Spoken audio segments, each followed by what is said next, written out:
Hey there, MennoNerds. This is Steve Kimes, and I'm here with Christopher Heuertz, and we're going to be talking today about his book, The Sacred Enneagram.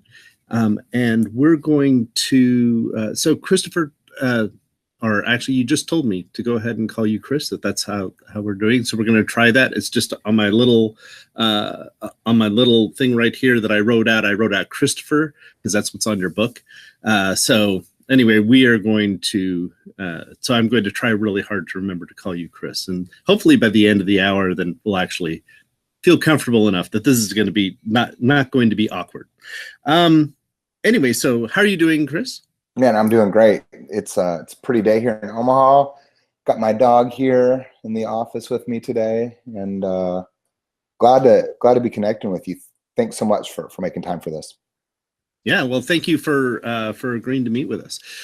So before we actually get into this, it seems to me in reading the book that you were one of the huge influences in the book is Richard Rohr. There was a couple times that I thought, is he going to mention Richard Rohr on every page? You know, and well, it felt like that at a point. And also he wrote the foreword. So did he kind of inspire the content of the book or inform it? How do you feel about that? So that's funny. Yeah. Father Richard has been a great friend and mentor and guide. And honestly, I'll say this, if there's been somebody who's been or played a key pastoral role in my life over the years, it's really been his kindness and his generosity. You know, I learned the Enneagram 20 years ago in the slums of Cambodia. And when I started to take the tradition and the teaching more seriously, it was Father Richard who really was my first conversation partner in that. He was really my first sort of guide.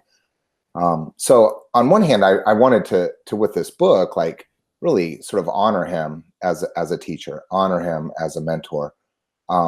In the book, I also sort of wanted to take where he maybe had left off in the book that he had co-written years ago, and sort of move it forward. And then I really wanted to be careful in my book to not contradict maybe some of the things he had said, and where I maybe have an alternative theory or reading of the teaching. But there are quite a few places I think where probably him and I don't think we would disagree. I think we'd actually harmonize, but we would come at it, I think, from really different angles. So I love Richard. He's you know, I'm really grateful that it seems like his voice is really resonating right now with a really broad sort of readership and with a lot larger of a community than he maybe would have anticipated ever sort of being able to impact. It is amazing that I see his name popping up all over the place. It used to be the only time I'd see him was like in Catholic bookstores.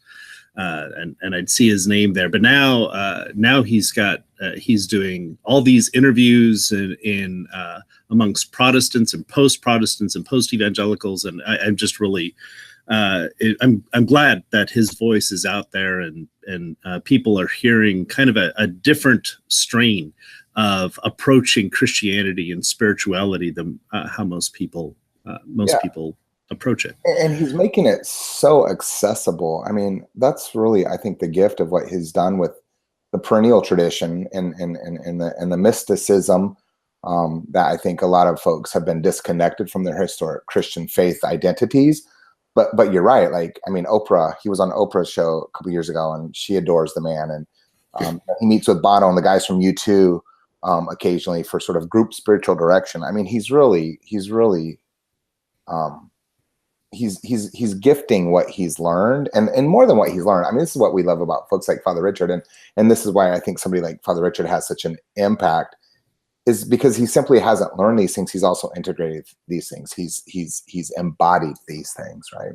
That's rare. I think that's becoming rare in a sense, when information is so consumable and digestible, and you can be an expert in anything without having practiced it. So. Mm-hmm. So I want to get to your book, The Sacred Enneagram, and if in reading the book, it seems to me, and I don't want to put words in your mouth, but it seems to me like the theme of the whole book is really finding the true self. That you mentioned that phrase a lot, especially early on. But I think it just seems to me like that. Okay, this is the goal of the book. But could you explain a little bit about what you mean by the true self and kind of why you think that's important for us to find our true selves? Yeah. That's the great human question, isn't it? I mean, that's why we act out, and that's what sort of textures our notions of self that get us in trouble, right?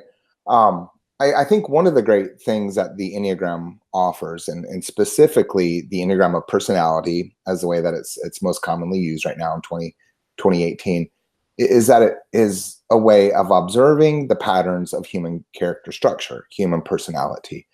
And I think what the Enneagram shows us is that we're more than our personality, that really our personality is one of the masks that we wear. And look, this is, you know this, but this is one of the great tragedies of our human condition, that we actually allow ourselves to over-identify the fragments of who we are in every way, in every facet. We allow ourselves to over-identify with one of those fragments or two of those fragments. And those are either usually a success that we're really proud of, or a failure or disappointment that we suffocate ourselves with guilt or shame, regret, or disappointment. And I think what the Enneagram does is it says, actually, you can take the masks off. You don't have to over-identify with any one of these fragments, but that you're more than all of this. And in fact, you're more than your personality, but you're rooted in your essence.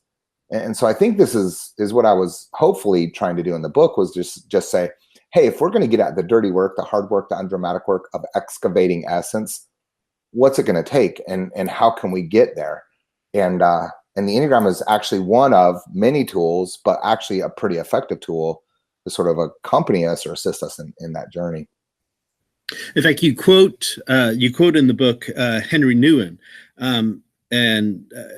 which basically says that many of us we base our lives on either what we have or what we do or what others think about us.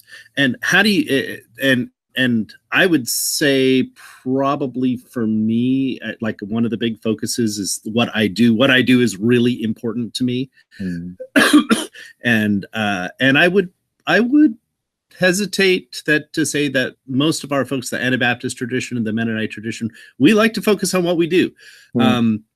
And we maybe, and not all of us, but maybe a number of us identify us as what it is what we do. And so why are these missteps? Why is it focusing on what we do, or focusing on what others think about that? Think about us. Why are these missteps in trying to discover our true self? Yeah. So I want to come at this with a lot of compassion, right? And when we look at these three lies of identity, I am what I have, I am what I do, I am what other people say about me. Look, we're all guilty of actually all three of these. There's just one that I think we're more sensitive to. I think there's one that we're more, that there's an affinity towards. There's one that it feels like when you press on that lie of identity, it hurts my soul even more, right? You've just touched that stress fracture and in my ego. And so if we can come at it with compassion, it's not that these lies are sort of the rails or the moving escalator of our fatal flaw into sort of the descents of our worst selves. It's just places where we get stuck. It's just places where we start to spin the hamster wheel of addictive tendencies then that can be destructive and harmful for ourselves. I think what the work here is to acknowledge it, that actually I've given this lie, I've given this notion, I've given this assumption way too much power over myself. And in fact, what it's done is it's fortified the scaffolding around, let's say, the projection of my own ego mythology, so that I don't have to be truthful with myself about who I really am. And if we can come at it with compassion, then sort of taking this scaffolding down actually becomes an exercise of prayerfulness. It becomes a practicing for death. It becomes a really demantling and a deconstructing of something that wasn't ever really true, so that we can sort of get to the hard work of building out what is. The problem is most of us don't want to give ourselves to the undramatic, mundane, slow, tedious work of that. we'd rather let that scaffolding collapse. And when it collapses, man, it creates messes, and it creates some real trouble for a lot of us. So I think when you take those lies from Henry Nouwen, it really does start to give us some gentle parameters. It gives us some really gentle sort of memories of, all right, where have I gotten stuck? Where have I gotten lost? Where have I sort of gotten off track? And what does it look like to get back on track? And look, like I said, I think what the Enneagram shows us is that there's a way to find this path. One of my teachers is Russ Hudson. He co-wrote quite a few books with the late Don Riso. One of the things that Russ frequently says, and I love this, is that the Enneagram is less about 9 types of people and more about 9 paths to God. And I think what I was trying to do in that book was to just illuminate what are these 9 paths to divine love look like, and how can we, like I said, compassionately, gently, lovingly find ourselves on them. Yeah, it's really interesting because I've been doing this one particular work. I've been working on it for 20 years, and my whole identity is wrapped up in this thing, partly because I don't have time for anything else. This is what I've got. This is what I've got focus on. We were just talking about the group that you and your wife founded, Gravity. And talking about contemplation for people who are active. And it's just like, yeah, I'm really active. And no, I haven't had much time about it. But when that work stopped, I didn't know who I was or where I was going or what to do. I had severe depression. Well, I had severe depression at the end of doing the work before, but afterward, I was just like floating. I didn't actually. I kept searching for something to do, but in being able to. It just put me at sea. If I had better idea of maybe an identity, perhaps I could have stepped on better, or maybe if I had more rest to begin with, maybe it would have been better. And so I can see why finding this true self, or finding this identity, would be a significant thing for most of us, even if we don't feel that it's significant. If we're busy with something else, I can see why that would be important. And man, you're touching on some stuff that's, I think, really urgent for all of us. That this movement to slow down, right? This contemplative stance, this way of even supporting our own inner work, our spiritual journeys, that really is framed by solitude, silence, and stillness, is painful for us. It is death-inducing in a sense for our ego. That it is the very thing I think that we're yearning for, and the very thing that we resist in every way. So we fill our lives up, and we have, actually, like you, like very full, very busy, very interesting lives. And again, there's nothing wrong with that. In fact, let's be as fecundant and fruitful and productive as we can, for the common good, so that we can sort of help midwife the new we that we all want, but right, not at the expense of our true self, not at the expense of connecting with essence. And it's what we're dying for. All right, so let's go ahead and let's start talking about the Enneagram itself. There may be some of our folks who've never heard about the Enneagram, but let me just approach it this way: that the way that I first heard about the Enneagram was basically, oh, this is just another personality test along the lines of the Myers-Briggs, and so the way I understood it is, oh, look, here's another test to put you in a box. How is the Enneagram actually different from that? Yeah, so like I mentioned earlier, the Enneagram of personality is actually just one overlay of a larger tradition, a larger teaching that at least in the last 100 years was at least reintroduced as a process tool, right? Man who brought it forward in 1916, 1917 sort of said that if you looked into the symbol, right, if you were abandoned in the desert and you sat there in the sand and you drew it over and over and over again, you could see within it everything that had ever been taught and everything that could ever be learned, that it would render libraries useless, that it was a way of translating and understanding every perfect system. Well, one of the systems that it's latched onto is personality studies. And so on one hand, you're sort of right, like it's a personality teaching. It can be a tool to understanding patterns of personality. But I think on another hand, it goes way beyond that. And especially when you see the process aspect support the personality overlay. I think what's interesting about the Enneagram is it shows you your reasons, what's behind the ways that we act out. It shows us the compulsions and the impulses. It shows us sort of our instinctual drives and how we've gotten here. And so, you know, I think folks, there's a certain kind of person who gets super bummed out when you say, hey, the Enneagram's a personality tool. And then there's another kind of person that says, actually, it's a process teaching that shows us how not to over-identify with personality, but how to work with personality for inner liberation. The thing about it, though, is that it is dynamic. It's not like a bucket that you get dropped in, right? And, you know, in my former community, we had used the Myers-Briggs quite a bit, right? This 16 temperaments sort of built out around Jungian's notions of personality. And that was helpful. I mean, that was a pretty great grid to sort of land on. But that was 16 buckets. That was a temperament that you sort of got dropped into. What's dynamic about the Enneagram is, you know, there's 9 types.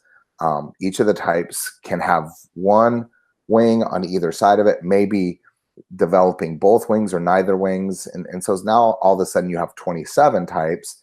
Each of those 27 types has a dominant instinct, which, you know, again, you multiply this by 3. And then depending on how you stack the 3 instincts, there's another multiplier by 3. You have these crisscrossing lines in the circle. And now you have 2 other sort of directions of movement that each of the 9 types takes. And really it can become quite lucid. It can become really, like I said, dynamic. And I think that's what's exciting about it. I think there's these ideas that maybe we're less, you know, the number or the point on the outside of the circle, and maybe we're more somewhere on the lines inside the circle. And so with all these theories and all these ways of looking at this and coming at it, I think for some people it's less constricting, less confining in it, and it's more sort of freeing into, you know, like I like to say, a compassionate sketch of possibilities of who we can become. Well, it was interesting because in reading the book, like about the first half of the book, I started to get really confused because you're talking about a lot of details here. You're talking about passions and fixations and childhood wounds and all of this sort of stuff. And then I'm like, wait a minute, I don't understand this. And then you get to chapter 5 and it's like, okay, now I'm going to go through and see how all these pieces fit a story. So instead of you saying, well, here's a box that I'm going to fit you in, here is a story that you may be a part of. And this story has relation not just to this type, but also to other types. And our particular story is going to differ depending how it is. So it's less of a bucket and more of a, well, here's a direction to go in which you might be able to discover something really significant about yourself. Yeah. Well, and that's funny that you sort of saw that, because the man who sort of, let's say, gifted us at least the building blocks of the Enneagram of personality was a Bolivian-born wisdom teacher named Oscar Ichazo. And you might have to edit this out for some of the conservative folks who listen to this. But in 1954, he went into a 7-day hallucinogenic-induced divine coma. And at the end of these 7 days, he came out and he said that this angel, this archangel, actually had delivered to him 108 Enneagons, right? Which was the word he was using for what we would say now is Enneagram. But his idea was that this angel who gave him these 108 Enneagons basically said, when you take all of these 108 teachings together, this is the path for enlightenment, for, you know, Ichazo would call that the clarification of human consciousness. Well, Ichazo only brought 4 of these forward, really, and this was in 1969. And these were the Enneagram of passions, fixations, virtues, and holy ideas. And so in my book, I wanted to at least start with those 4 to just basically say, hey, this is where it came from. Let's get back to the basics and let's build out what we know that we can work with here. And you're right. Like I would like to hope that what we're doing there with at least these 4 teachings, these 4 aspects, these 4 components, let's say, of human character structure, is defining, Sandra Maitre, one of my other teachers, a woman I've studied with and who's written beautifully on the Enneagram. What she basically says is type is like the prison walls that we've contained our ego within. And the real work here is to not sort of discern how thick these walls are, but to sort of render these walls translucent so that we can see through them, beyond them. So almost that these walls become veils that sort of the wind of the spirit can blow through.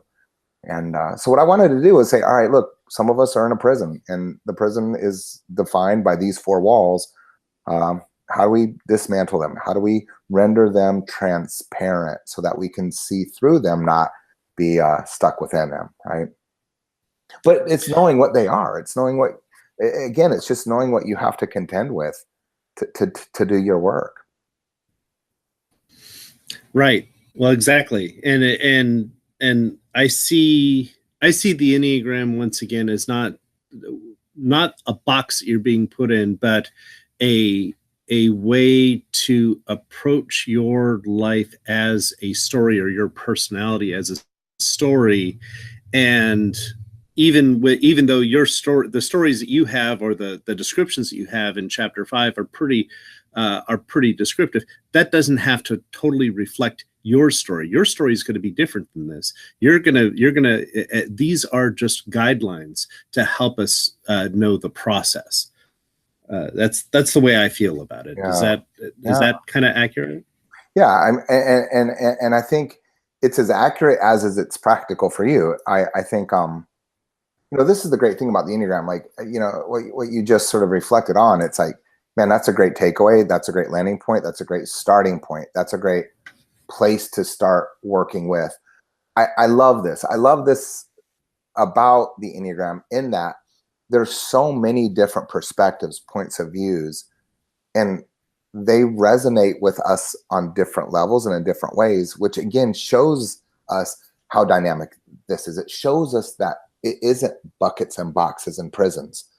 When you sort of dig into some of the theories on those crisscrossing lines in the middle of the circle, right? And there's probably 5 or 6 or 7 theories that are sort of out there in the wild, and different sort of camps and schools attached to one and, dismiss the other. I'm just like, hey, find the one that works for you and work with it. There's something true in all of those theories, and there's something sort of limiting in all of them. But man, if there's an exercise that gets you into the gym, right? If there's a spiritual practice that sort of kickstarts your own contemplative journey, go with it, work with it, latch onto it, man, because we all need something. We all need a glimpse of inspiration to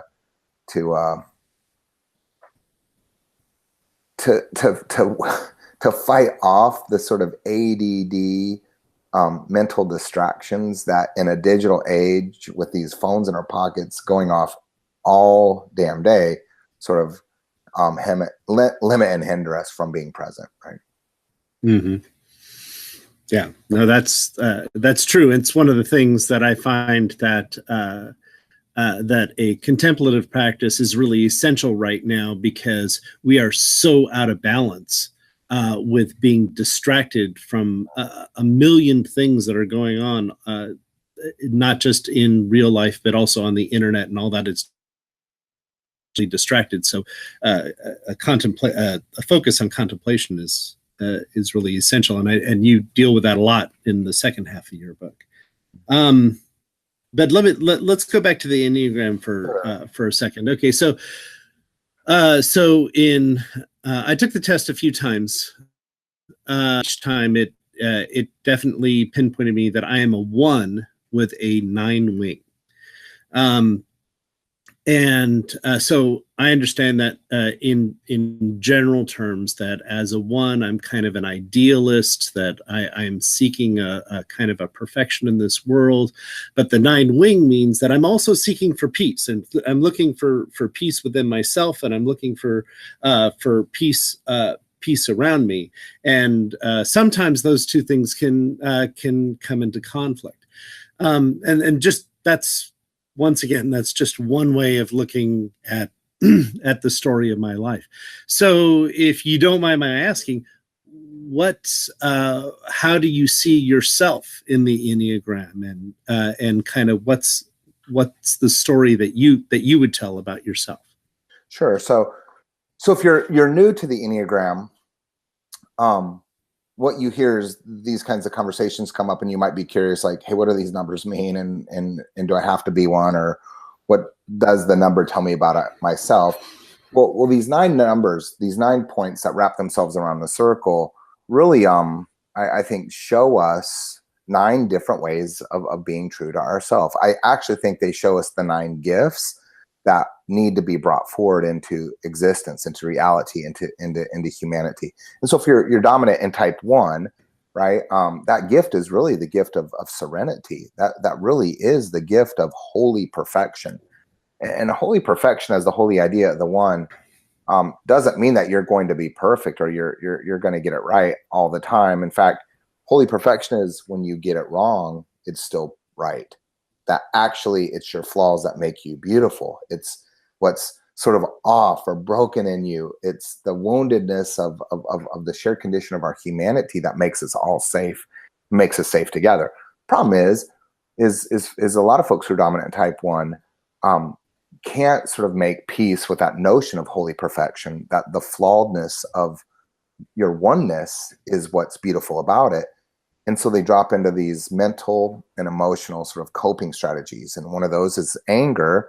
And it's not that ones are mad. It's just that you're actually suffering the imperfections of yourself and the world. And then resentment. And the resentment is not so much this sort of fussy, critical resenting of everything else and everyone else. It's first and foremost the resenting of, if you're 1, the unrealistic idealism of your notions of perfection and goodness that you'll never be able to live into. And so you resent yourself, because when you look at what's imperfect in the world, you start here and you say, well, if I can't even get it right because I know better, how can anyone else get it right?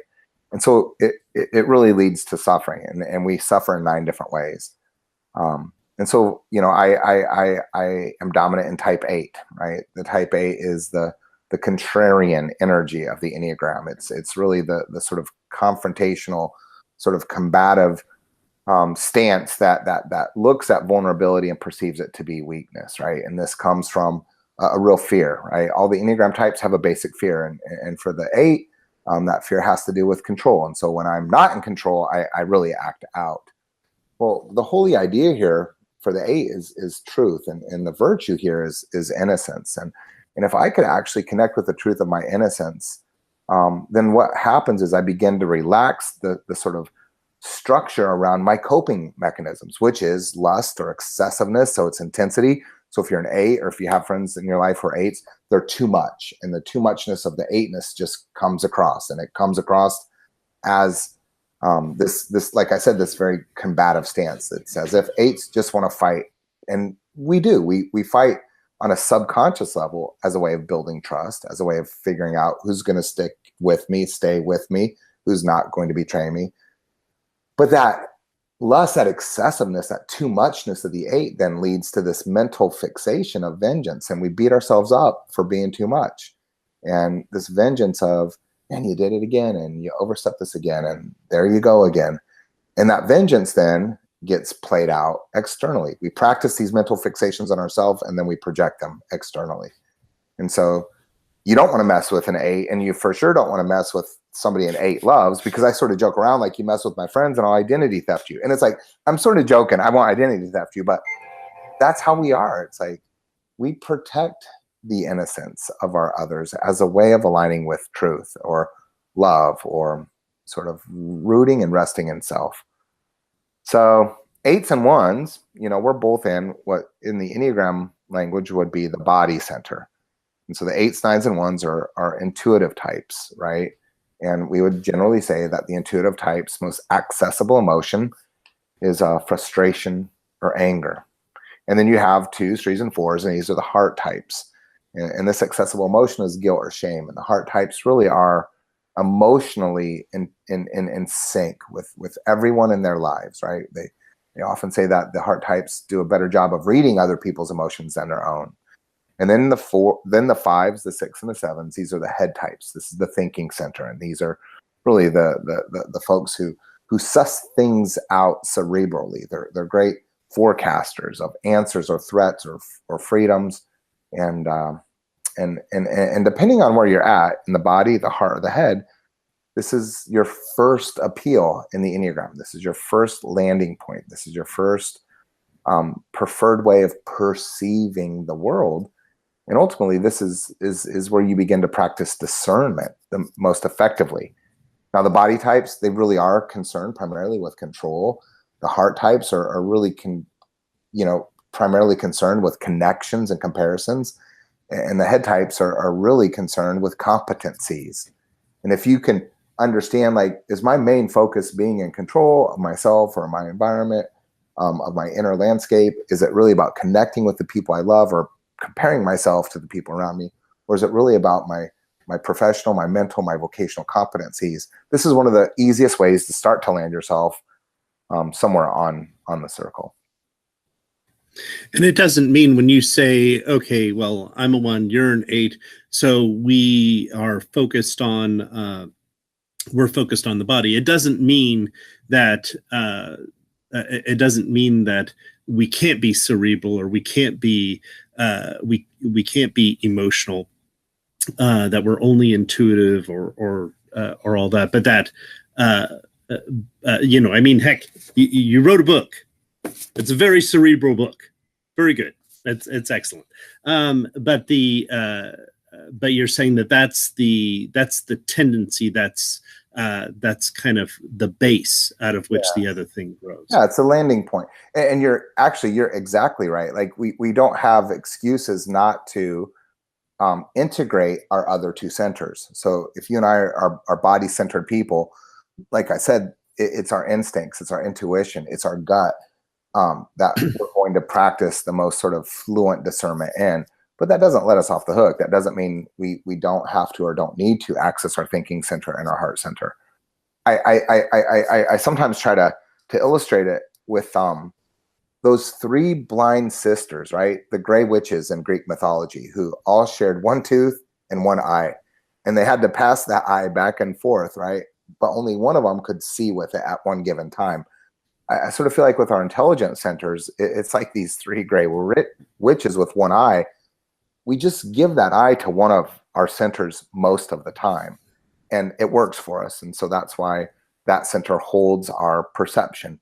But it's really learning alignment. It's deference, and it's sharing the ability of perception with the whole of who we are, where we really start to do the work of integration.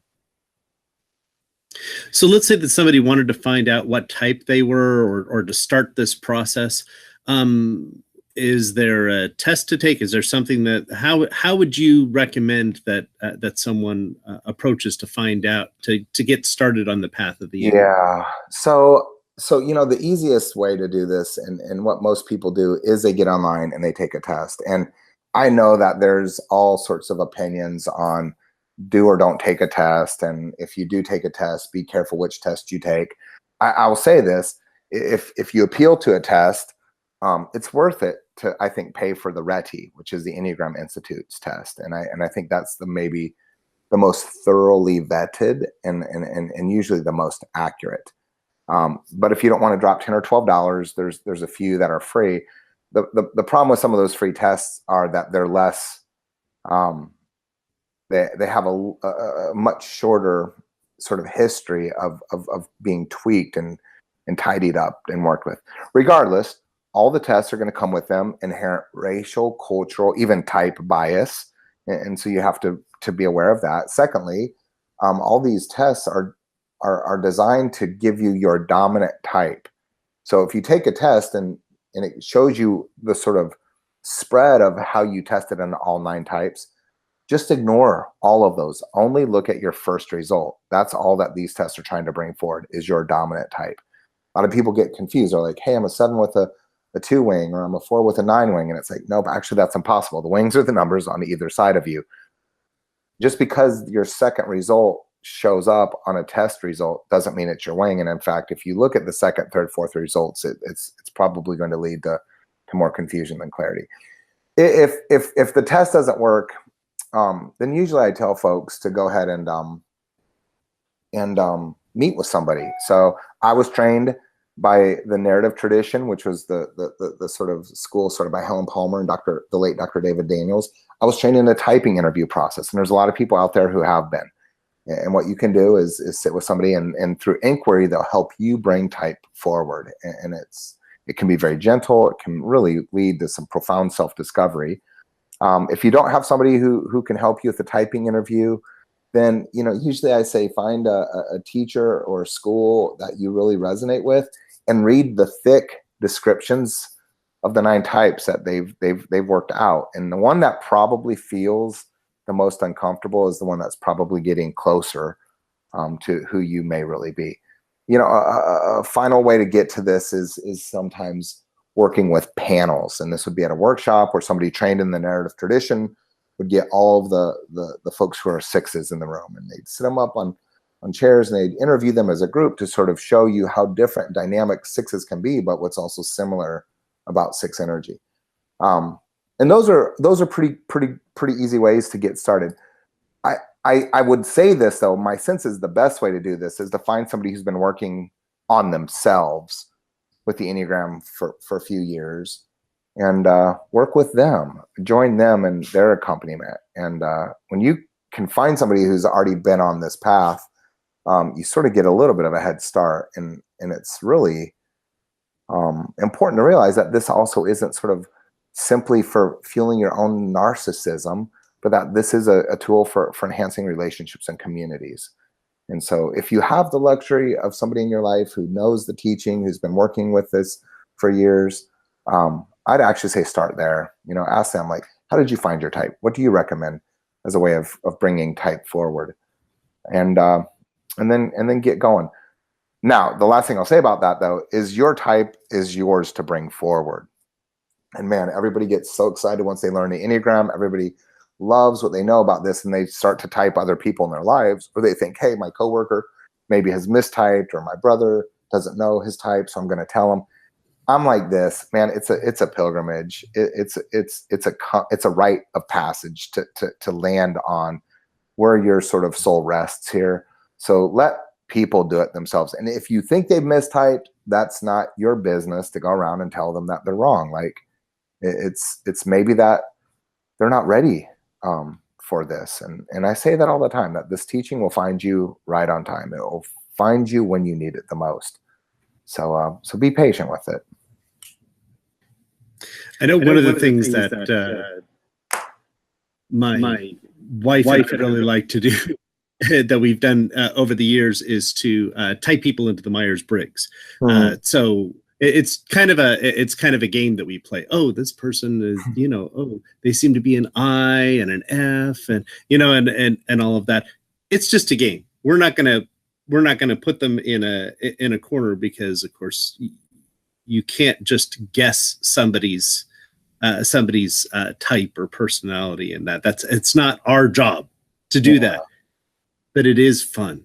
Yeah. It's really fun to do that, you know, just to speculate. I know for some of us, it's really easy. I mean, I'll say this, like I've been working with this tool for 20 years. And, you know, I know it weirds some people out when I say, like, what you essentially can pick up is an ability to sort of read energy or read energies. And I know, like, a certain kind of religious person is like, wait a second, what does that mean? And I'm like, hey, have you ever dropped your kid off at the daycare and been like, hey, I got a weird vibe about that guy. Not sure I want to leave the kids here today. Well, that vibe that you picked up on in a split second is a kind of an energy. There may be nonverbal cues. There may be other aspects of our intelligences alerting us to things. I think when you start to work on yourself, what you again start to realize is the sensitivities to what you see as you project it onto others, or as you feel it being projected by others onto you that's not yours to own. And so, yes, you can become really fluent in sort of typing others, but man, I just think it's so much more complex and dynamic than simply 9 types of people. And I just think it's really, there's a real caution here to be careful that don't put type on someone.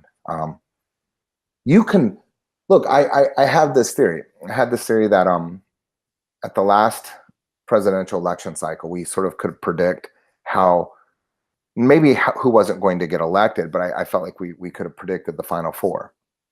And my theory was that George W. Bush, or let's start with Bill Clinton, that Bill Clinton, I don't know if he's an Enneagram 3, so I don't want to type him. But look, the energy or the culture of his administration had a lot of 3 going on there. That George W. Bush, I don't know if he's a 6 or not, but man, his administration had a lot of 6 energy going on. And that Barack Obama. Okay, so hold on. Before you, now most of our folks don't understand the numbers. So could you just kind of, what do you mean by the Clinton administration had a lot of 3 about it? What do you mean by that? So Enneagram 3 is sometimes, the type is sometimes called the performer or the achiever. In the old days, the Jesuits would say this is the need to succeed. The 3 is very image conscious. The 3 is very politically savvy, very quietly competitive. The 3 is, it's driven, but the drive here is a drive to reconnect with its own heart that it's been disconnected from. The 6 is sometimes called the skeptic or the loyalist or the trooper. The 6 is a head center type, but really self-doubts, really looks outside itself for reassurance. The 6 is really good about coalition and alliance allegiances, but the 6 really needs to know that they're going to be safe. And so security is really a driving force here. And then the 9 is sometimes called the mediator or the peacemaker. The 9 is sort of evacuated from their own body. So there's a real sort of mellowing energy that the 9 has. The 9 is a great arbitrator, a great mediator. The 9 understands all points of view. The 9 can actually bring very diverse opinions together into the same room. And though the 9 may have an opinion about that, really doesn't want to sort of have to pick sides, but attempts to understand all sides. And these numbers, 3, 6, and 9 in the Enneagram are the triangle in the middle of the circle. These 3 numbers, 3, 6, and 9, are sometimes called the revolutionary types or the anchor points because they're really practical. They're the Dr. David Daniels would have called them the pragmatists of the Enneagram. And so if you look at Clinton and his administration with 3 energy, you look at Bush and his administration with 6 energy, and then you look at Obama and maybe his administration with 9 energy, you see a flow. And this flow from 3 to 6 to 9 is sometimes called integration, right? And it's a flow that sometimes speaks to centeredness, rootedness, health. And regardless of what you thought about the politics of Clinton, Bush, or Obama, it was good enough. It was probably going to be fine. But what happens is we get to Obama and everybody loses their damn minds and they start wavering to the political right and the left of Obama. And they get really extreme in both directions.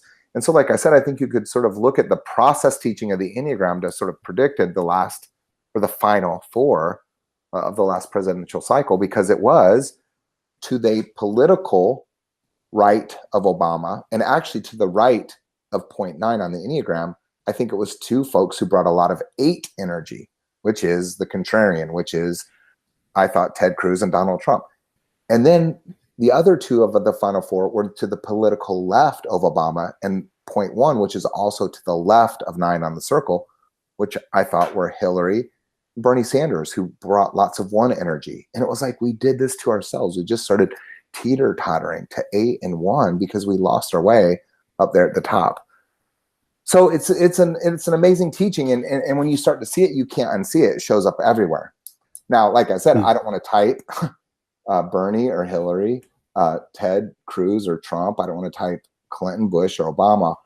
But as you work with this tool, what you begin to pick up on is the overlays of culture, of energy, of preference, of movement as it relates to what you can see in the teaching. So let me ask you then. My wife took tests, and they all came out. And none of these were the official. We didn't pay for them. Okay, so we didn't pay. We didn't do the official test, but she did come out in the test that she was equal. She had answered questions equally between 2 and 6 and 9, and 2 and 6 and 9. So she had all 3 of those, and they couldn't decide which one was her main type. I mean, now I'm sure that the first thing you would say is, well, you ought to take she ought to go ahead and take the test, plunk down the money and take the official test. But I mean, just figuring that out, what do you think, in order to be able to suss that, how would you, what would you recommend would be next? I mean, she read your book and that helped a lot. Yeah. But how would you approach that when you have somebody who's like, well, I'm not really being tested? Sure. So out actually 2, 6, and 9, like, is a real, for me, it would that makes a lot of sense. And it makes a lot of sense because these are really, sort of common mistyping numbers, right? 2s and 6s will commonly mistype, because they both share a social style, and that social style is self-effacing. That social style is that they think they have to earn what they want through compliance to their super ego, to their inner critic, to their oughts and their shoulds. So 1s, 2s, and 6s sort of they share this sort of inner script of, well, what I want in my relationships, I have to earn it. And that's unlike, 7s, 8s, and 3s. They think they are going to demand it. 4s, 5s, and 9s, they withdraw or they detach to get it. So 2s and 6s, they'll mistype. They'll mistype because of that compliance to their inner critic, that compliance to their super ego, to that self-effacing stance of, I want to earn what I need in relationships.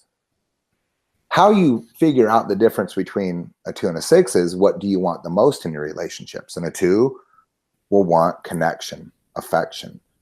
They'll want a kind of intimacy that really is unique to the heart center types. The 6, they'll want stability. They'll want loyalty. They'll want security in the relationship more than they'll want connection. And that's one way to sort of suss out 2s from 6s.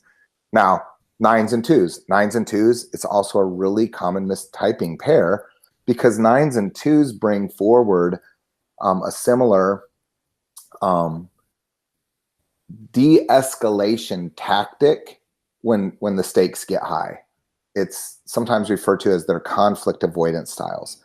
And so for 2s and 9s, they share this sort of reframing, this sort of positive outlook, the sort of, it's not that bad, or it could be worse, or let's look on the bright side.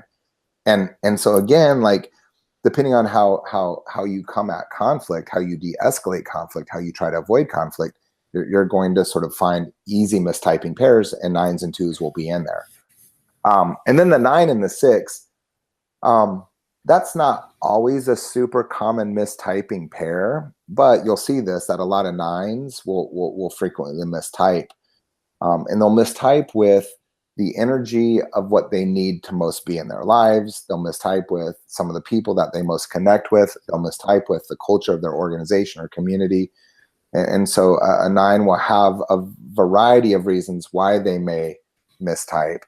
But that 9 and that 6, they share a line between them, a line that connects them. And so if somebody's a 9 or a 6 and they're sort of reaching towards the other number, they may be bringing or pulling some of that energy into how they'll test. So for me, I would say, actually, that makes a lot of sense. If 2s, 6, and 9 showed up pretty strongly, there's reasons for that. It would just be now sort of getting behind the reasons and sort of, let's say, tightening the focus on the telescope or the microscope and sort of finding out, like, what's off here. And yes, let's find why those 3 numbers showed up, and now let's find why one of those or 2 of those probably isn't dominant type. Right. So, like, in reading your book and looking more into it, we discovered that the one type that she almost certainly is not is a 2. She's at first I thought that she was a 2, but then looking deeper, it's just like, oh, no, she's definitely not a 2, but it's easy to see how come she tested that way. Yeah. And so she's thinking that she's more of a 9. I'm don't know. I think she might be more of a 6, but it's still something that we're working on. But I think that's kind of the point, is that this is something to work on. It's not something to just say, oh, boom, here you are, and that's it. Yes. And so that's also the process, and that's maybe going to be her process of bringing this forward and working with this. And yes, I will also say this, like, I think a lot of females, let's specifically say in North America, and a lot of North American females who are part of religious communities or were socialized with a historic Christian faith tradition will sometimes lean towards 2 just because there's a lot of assumptions put on gender. There's a lot of sort of cultural expectations put on women in some of these spaces. And so you see a lot of women test 2 when really they're not. It's just they've assumed some of these energies in the relationships and the organizations and the communities they're a part of. So in the last part of your book, you talk a lot about contemplation and contemplative prayer. How do you connect to that? So we've been talking a bit about personality and all of that. How is contemplative prayer? If personality is or if the Enneagram of personality is a way of a tool to help discover one's true self, how does contemplation kind of assist that, or also work with the Enneagram in order to discover that as well? Yeah. So what I wanted to do in my book was I didn't want to sort of regurgitate like the sort of same old renderings of Enneagram types that I would say most of the books out there have done. And I would say most of the books out there are simply building off of what Claudio Naranjo started, and then Don Riso and Helen Palmer sort of first published. There's not been a lot of fresh, I think, imaginative work beyond what these 3 authors, right, Naranjo, Don Riso, and Helen Palmer sort of offered. What I wanted to do is say, okay, look, there's tons of great material out there on type. There's tons of great tools to find your type. There's plenty of descriptors here once you've found it. What do you do with it? How do you actually work with type?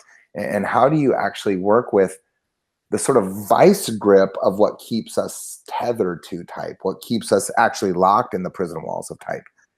And so for me, it's really been an appeal to contemplative practice. And what I found was when you take these intelligence centers, what we talked about earlier, your body, your heart, your head, I think you can actually align those with contemplative postures, either solitude, silence, or stillness. I think that body types, the real work here is about slowing down. It's about stopping. It's about holding all of our practices in a posture of stillness. I think for heart types, it's really about a posture of solitude. It's not performing. It's not giving yourself away. It's not being driven by connections and comparisons, but it's looking inward. And then I think for the head types, it's really about silence. It's about turning down the noise of threat forecasting, imagining what's next, or getting to the bottom of every question. And I think when you bring solitude, silence, and stillness, and you align it with your centers, what you begin to do is, first of all, trigger your most accessible emotion, because contemplative practice isn't easy for any one of us. And when our accessible emotion from our intelligence centers is triggered, then we begin to pray with it. We begin to work with it. We begin to hold it in these postures. Secondly, I think you take a mindfulness intention, and this is where it gets a little nerdy. And so in the book, I did a little bit of work with the harmony triads, and you find a mindfulness intention. Those 3 types in each of those centers, right? There's 3 types in the body center. There's 3 types in the head center. There's 3 types in the heart center. Well, each of these 3 types in each of these 3 centers are really different from one another. And so I don't want to say solitude, silence, and stillness is the prescription and now make that work. But what I want to say is in the body, there's 3 ways of being still. There's saying yes to stillness through consent. There's engaging stillness by embracing it, or there's resting in stillness. And that's replicates again in the heart center. Consenting, saying yes to solitude, embracing solitude, or resting in solitude. And then the same thing in the head center, saying yes, consenting to silence, embracing silence, or resting in silence. And when you take those 3 postures, solitude, silence, and stillness, those 3 mindfulness intentions, consent, engage, and rest, and you wrap them around the Enneagram, you get 9 unique combinations that don't repeat themselves. And actually, I think, take on the so-called childhood wounds, take on the typical addictions of each of the 9 types, and really help loosen character structure, help loosen personality, help really support inner liberation and freedom.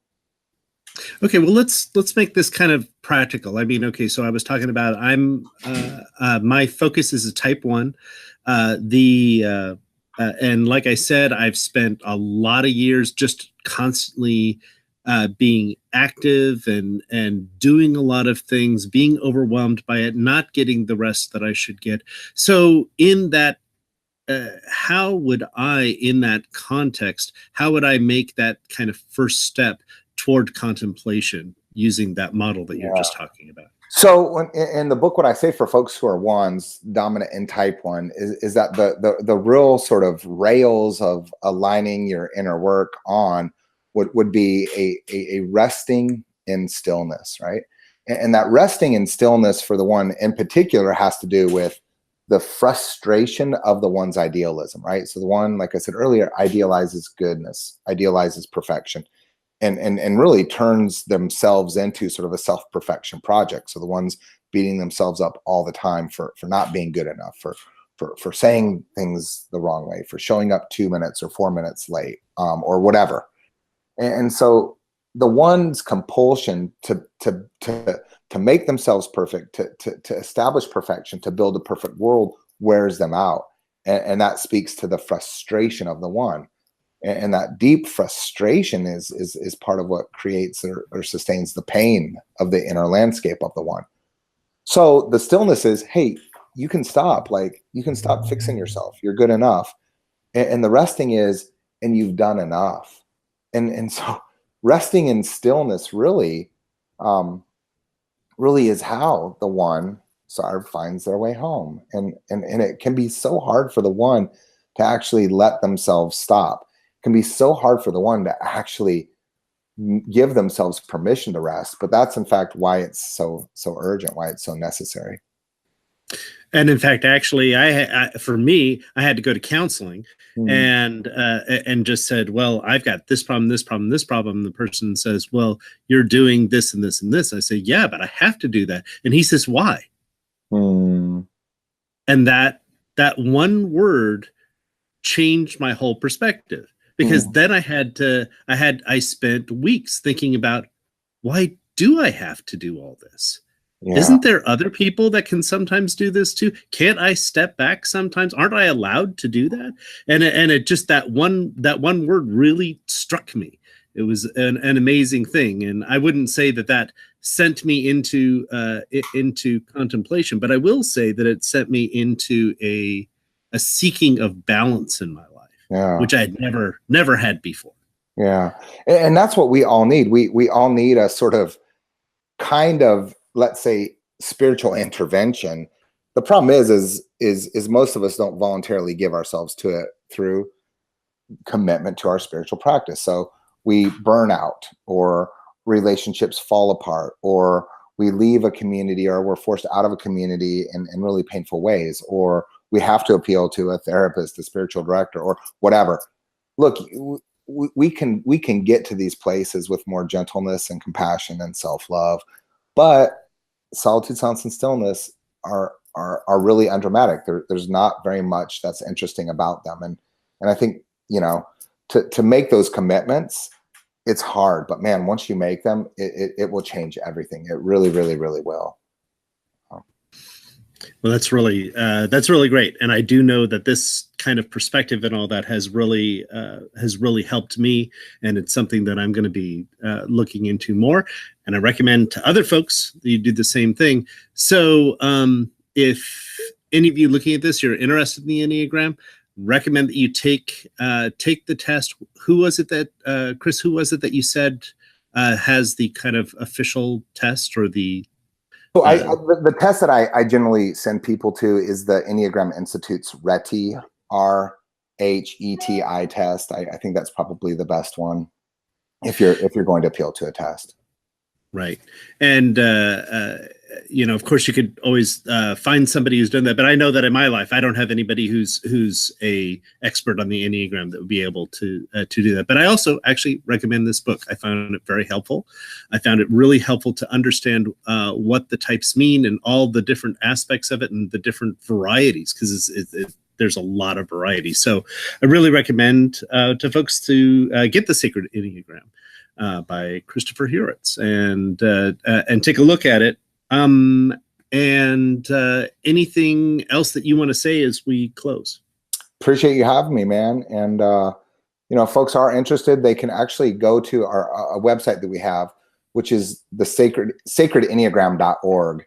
And let me make sure I get this right, because I don't think the is in it. It's just sacredenneagram.org.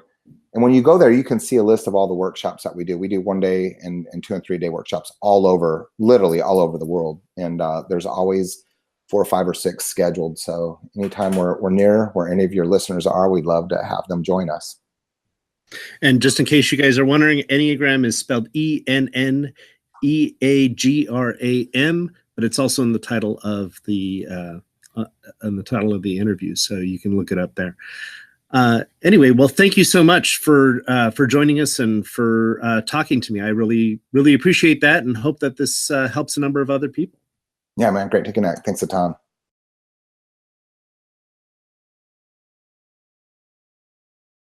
Hey everyone, this is Paul Walker. If you like what you just heard, be sure to check out more of what we have to offer at MennoNerds.com. It's the hub for all things MennoNerds. From there, you can learn more about these podcasts, syndicated blogs from people all over the world, books authored by some of our members, and a host of other exciting free resources for you and your church. Now, there's one last thing. What we do costs a bit of money, and we're always doing it on a volunteer basis. We have people that are committed to making this happen, but we could use more people. If you like what we do, please consider donating monthly. We have 2 options. You can either do a monthly donation through Patreon, or you can give a one-time donation at any time through PayPal. We love the work we do, but we do need your help to keep it going and to expand into new territory. If you would like to donate, check out MennoNerds.com/donate. Thanks for listening, and as always, have a great day.